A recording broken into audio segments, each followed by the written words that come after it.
Well, mobile phones will officially be banned from public high schools across New South Wales from October, as the new government makes good on its election promise. The man behind the ban, Premier Chris Minns, joins us live. Now, Premier, good morning. Thanks for your time.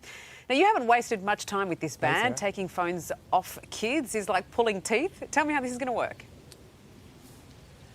Yeah, well, this is already in operation in Western Australia, South Australia, the Northern Territory and Victoria. It hasn't been in place in New South Wales, except in a few public high schools like Condell Park and Davidson High. In those schools, the principals and parents report a major improvement in behaviour, a decrease in bullying, even an increase in test results. So we think this should be applied right across the board, and we're giving fair warning to kids in New South Wales that it will be implemented on the 9th of October this year. So you've chosen this option instead of the initial phone jamming proposal that you had suggested early on in the election campaign.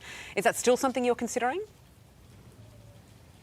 No, it's not. We had a look at that technology. Obviously, there's some companies that believe that they can apply that technology. We think it can be done with pouches, like at Davidson High School and in South Australia, or even with lockers at the front school gates, which has been in operation for 16 years in some high schools in New South Wales. So a low-cost, low-tech approach we think is the best way of enacting this ban, and that's the best thing we can do for kids, we believe. All right, well, it's now been confirmed you're going to lead with a minority, which of course isn't ideal. Does this mean that you'll have to make concessions with the crossbench?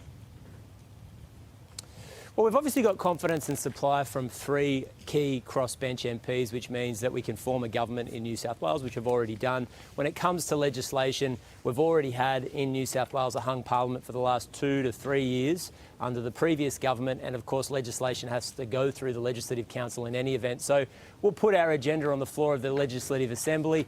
We believe we've got a mandate, particularly in relation to schools and hospitals and putting downward pressure on cost of living.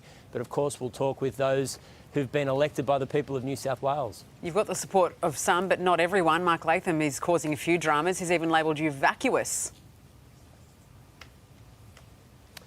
Well, look, he's entitled to his opinion. I mean, he's been full of abuse for a whole bunch of people in New South Wales. I think at the end of the day, there's a lot of good people in New South Wales Parliament from all different political backgrounds that we believe we can work with for the betterment of the people of New South Wales. We've got a strong agenda, particularly about turning around results in schools and hospitals, and I'll leave that kind of nasty rhetoric to Mr Latham.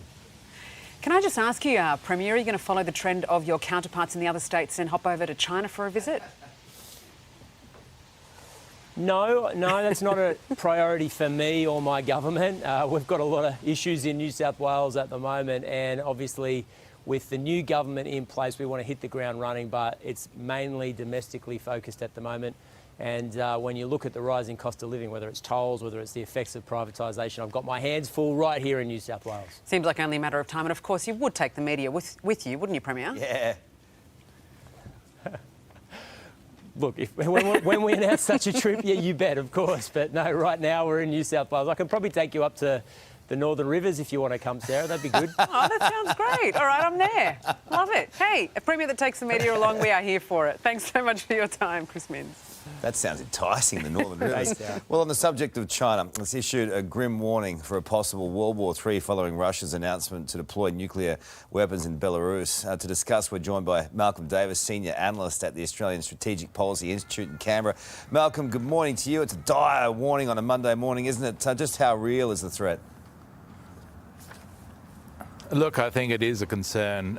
We're in the most dangerous period in really human history since the end of the Cold War, with the Russian invasion of Ukraine, and Moscow keeps on rattling their nuclear sabres, so they seem to be content to drive up the tensions, and the risk is that at some point Putin, in facing defeat in Ukraine, could actually think about using them. So I think the Chinese warning is directed mainly at Moscow, basically saying to Putin, don't even try and think about it. So what happens if Russia continues down the path, though?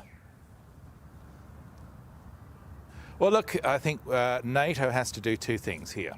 Firstly, we cannot allow Russia to win in Ukraine, so we have to continue to assist Ukraine militarily and ensure that they win a decisive victory over Russia. And secondly, at the same time, we have to enhance and increase deterrence against Moscow from using nuclear weapons. It's threading that strategic needle between victory for Ukraine and avoiding nuclear war that is the real challenge. Because the real danger is that if Putin is facing defeat, that he could think about using nuclear weapons. So we have to do everything we can to prevent that from happening. Is it also, I mean, it's interesting after all the hand-holding that we saw between Vladimir Putin and Xi Jinping during the Moscow visit, that this would have happened since then. Is it perhaps that China's seeing what's happened to Russia and how the world's playing out? Look, I think Putin deciding to send nuclear weapons to Belarus is probably not what Xi Jinping had in mind when he went to Moscow. It's a very escalatory step on the part of the Russians. It serves no tactical purpose. The Russians can deliver nuclear weapons against Ukraine or against NATO from Russia. So there's no need to deploy these weapons from a military sense. But what it does is it just ramps up the tension. It ramps up the uncertainty about Russia's ultimate intentions here, particularly if they do look like they're going to lose in Ukraine. And so I think Xi is doing the right thing here by adding to the warnings from the West to Putin, saying don't even think about using nuclear weapons in Ukraine. We've had Dan Andrews go to China, I think Anastasia as well, WA Premier, now looking to go over and press the flesh in China. Is that at odds with the rising conflict? My personal opinion on Daniel Andrews was that he shouldn't have done it. And when he did it, he should have taken the media with him. But look, I think that we have to be extremely cautious about engaging the Chinese at the moment.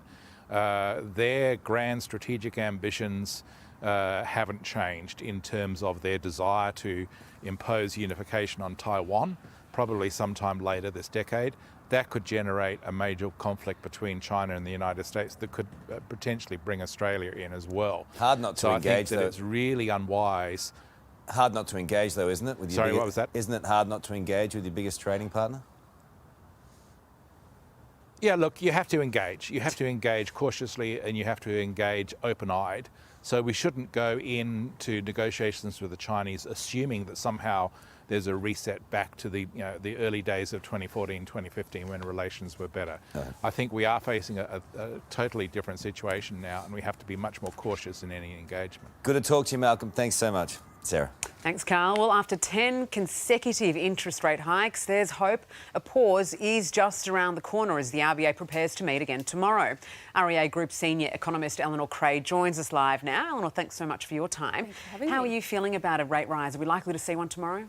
Yeah, look, it's going to be a very close call. A pause will certainly be considered. We know that inflation pressures are easing a little bit, but that inflation still remains well above the 2 to 3% target range that the RBA would like inflation to be in. Yeah. That does mean that we probably will see at least one more rate rise on the horizon, whether it's this month or next. But certainly, I think that the most important call out is the end of tightening is in sight, and a pause is on the cards pretty soon, whether it's this month or next month. Yeah, I think everyone will be holding their breath for tomorrow, that's for sure. I mean, the concern, I guess, is that even if there's no interest rate rise, it still is pretty tricky for households out there at the moment. Certainly it is tricky for households, and I think in this tightening cycle it's even more tricky for households. We know that interest rates take time to take their full effect. They really work with a lag, and in this tightening cycle we know that there's a substantial number of borrowers who took advantage of those record low fixed interest rates throughout the COVID period who are yet to roll onto an interest rate that's going to be substantially higher. And I think that's what the RBA is mindful of at the moment. There is concern as well, you talk about interest rates and those fixed ones, people are coming off them now. And a lot of people who are still trying to break into the market are looking at something that's going to cost them much more today than it would have a couple of years ago. What is the house price doing at the moment? We seem to see it bouncing back up. Yeah, I mean, for first home buyers, it's pretty tough at the moment. We've seen mortgage servicing costs increase sharply, and we haven't seen that corresponding drop in home prices, really, enough to offset where mortgage servicing costs are. We have seen so far this year that home prices have bounced. So on a national level, we've seen that home prices have bounced 0.49%. But we've really seen Sydney leading the way with that bounce, and home prices in Sydney are up just over 1% in the past 3 months. Is it just because people are too scared to sell? There's not much supply at the moment. Yeah, you're exactly right. You really hit the nail on the head there. We're really seeing that these limited supply conditions are really underpinning home values at the moment. So there's just not much stock on market. That's creating a little bit more competition amongst buyers, even though buyer demand is weaker, and that's underpinning home values. We're also seeing positive demand drivers that stem from what are incredibly tight rental markets at the moment and the very strong rebound in immigration. Yeah, it's tough for renters at the moment, isn't it? Certainly is. All right, Eleanor, thanks so much for your time. Carl. Well, the East Coast is being lashed this week with blustering inclement conditions set to send brollies flying. Let's bring in meteorologist Dean Narramore at the Weather Bureau. Dino, good morning to you. Brollies flying, soggy, coming days. What areas can expect to get hit the best and most? Yeah, g'day, Carl. Yeah, wet one, wasn't it? We saw around 86 millimetres in Sydney on Saturday into Sunday morning. Widespread showers again yesterday, particularly north of the city up towards the Hunter as well. Another showery one this morning, even patches of fog through the CBD of Sydney this morning as well. Another showery one on the way today and tomorrow. Focus again, Sydney through Newcastle, and also could see some showers and storms up the northern rivers off the coast up there today as well. How much rain are we expecting? Yeah, these showers, they are hit and miss, but again, probably another 15 to 30. Isolated falls up to 50 millimetres possible. We have saw a few yesterday and overnight around that 50 millimetre mark around the Terry Hills area. Well, a Formula One fan has had a very fortunate escape after he was hit by flying debris at the Australian Grand Prix over the weekend. Will Sweet is the man who made the narrow escape, and he joins us live now. Will, thanks for your time. G'day, Will. Geez, you came close to worse injury. Hey. Yeah. I don't know how it wasn't worse, to be honest. I was lucky I had a small little radio that I had sort of pressed up against my ear, so I had my arm lifted up. So I think I managed to get hit in the arm instead of anything worse. So, yeah, no, it was lucky. So what happened? Yeah. Also, I'm standing at the second corner. I think it's like lap 54 or something like that. And Kevin Magnussen came round the second corner, and I think he tapped the wall with his rear wheel, and it just sort of shredded the rim. And he goes careening down the track. So I turned to the right, holding my radio, and apparently in front of me, a piece of his wheel had flown up over the barriers and had come and just managed to hit me in the arm. So, and luckily it was the only bit that came over, and I was the only one that got hit by it. So I was lucky. I mean, it is incredibly fortunate, and we were saying before that one of the great things is access for fans to the proximity of the cars. For you, it must have been a pretty big shock. What did everyone say, and how did you feel at the time? Yeah, I don't know. At the time, I was trying to work out what had happened. I just got a knock in the arm because I wasn't looking in the right direction. So I got a knock in the arm, and then everyone else behind me was scrambling around on the floor. Turns out they were all trying to get the piece of wheel. So I was trying to work out what that was, and then eventually I figured out I'd been hit by a piece of debris. Then I realised I was bleeding on my partner's nice rug, my fiance's rug. And then I realised it was my favourite driver, Kevin Magnussen. So he was now out the race. So I was actually a bit more gutted that he was out the race at first, and then because it didn't hurt at first, and then my arm started to hurt, and then eventually my fiancée convinced me to go to the ambulance. So yeah, it was a mix of emotions. Well, this is the thing, Will. I mean, you're very lucky it was your arm, not your head, for example. I mean, a few inches one way could have been much worse. And we know that there was that fatal incident only a few years back in Melbourne. As a super fan of the Grand Prix, do you think that there should be different protocols in place to try and protect fans like yourself a bit better? Oh, look, I have no idea. I think my partner and I, when we got home, we watched the replays over and over again, and we still have no idea how this piece of wheel managed to get over the fences. I mean, it clearly did, but it was far too big to go through the fence, so it must have gone up and over. And yeah, we just watched it over and over again. We could not figure out how it did it. So if rules had to change, I have no idea what rules, because it's a fantastic spot on corner 2. We chose it specifically because it's such a good spot to watch the race. And we got nice and close, and I guess that's the danger of getting nice and close. So yeah, Well, I don't know. We were behind all the lines, so we weren't doing anything wrong. They do have to fix it. I mean, that's at the end of the day. If you're going to have fans that close, they do have to fix it. Did you get to keep the shrapnel? No, well, because it took me a while to realise there was even any shrapnel to be had. I think everyone behind me got a better view, and someone got it before me. They were gracious enough to let me pose with it for a picture.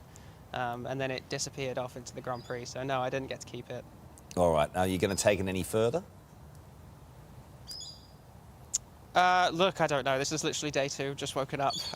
So I haven't been contacted by anyone by the Grand Prix yet. I suppose maybe this might change that. Likely will. Good on you, mate.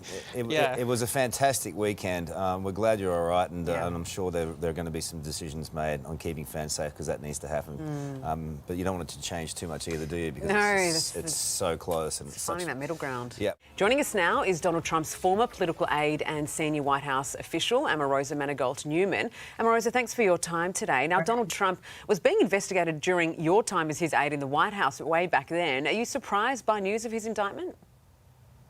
This indictment is just truly, it's shocking. Never in the history of this nation have we seen a former president with criminal charges being brought to them. So this is uncharted territory for all of us. He's expected to appear at the courthouse on Tuesday. What do you think's going to unfold? Well, with Donald, he likes chaos. He likes a circus-like environment. So I expect that he's going to lean into that. And he is going to try to rally his supporters to try to create as much dissension as possible in this country, to try to distract from the fact that he has to now face these possible 30 charges. And this is the thing, it's generated so much hype. We know this is a huge case for democracy and the US legal system, really. I mean, what repercussions could it have?